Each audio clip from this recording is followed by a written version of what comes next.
Welcome to part 6 of my Snuff tutorial for piano. We're roughly halfway through the song now, so well done for sticking through this far. It will definitely pay off when you learn these more complex parts. So let's get this lesson going with a reminder of what we did last time.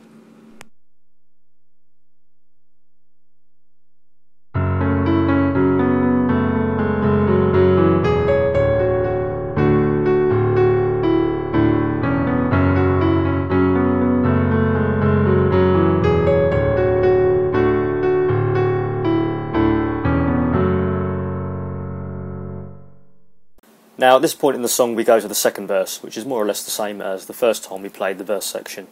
There are some exceptions though, in the form of different chords and some large jumps we need to make with both hands to reach some of the higher or lower ranges on the keyboard. Let's take a look at the right hand and you'll see what I'm talking about.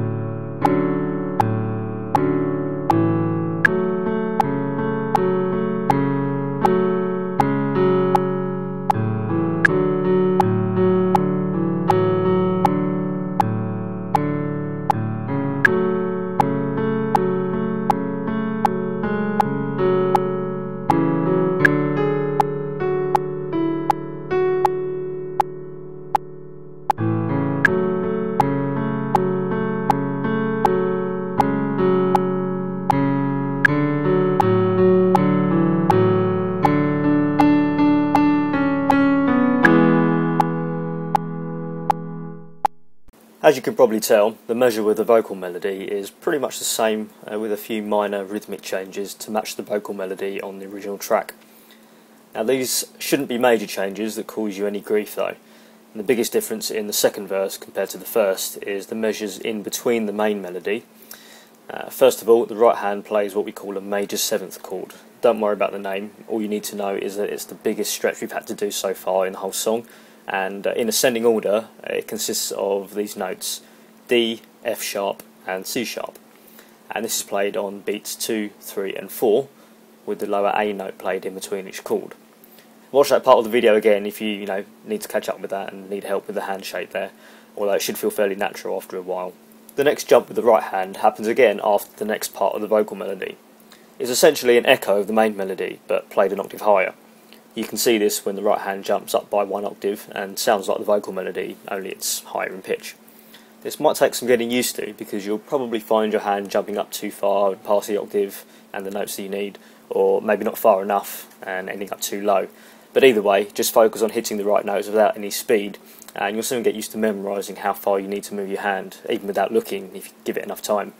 It's all about the muscle memory that I mentioned in the previous lesson.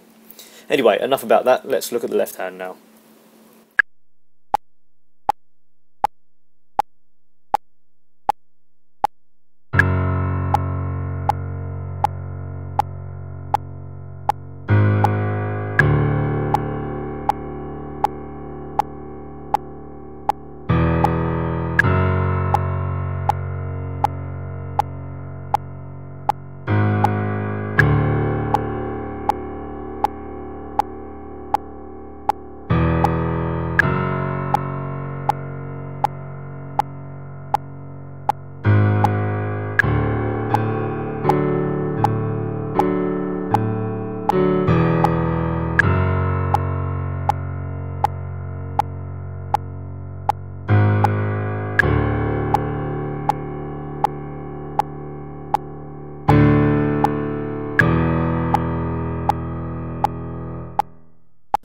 The only new thing here is during the part where we hear that vocal echo that the right hand plays.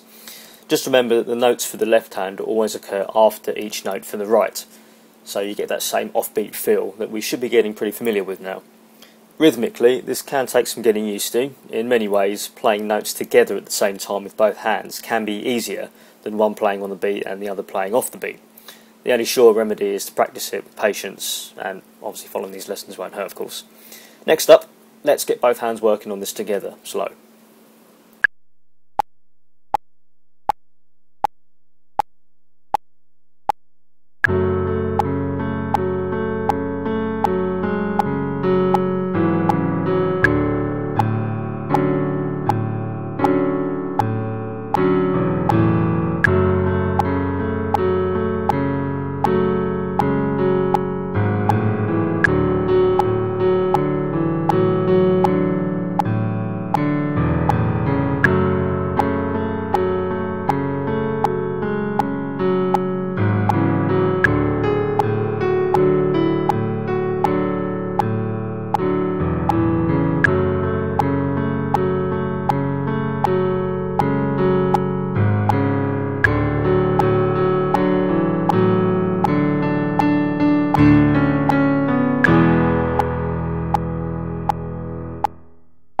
Here is where you should notice those notes playing just before or after each other. Now, remember to keep watching this part over and over if it helps you get the rhythm and the coordination to play it. Keep practicing those jumps with both hands as well, because there's an even bigger jump that we need to do near the end of the song, and the technique here will help out later. And let's go ahead and speed things up.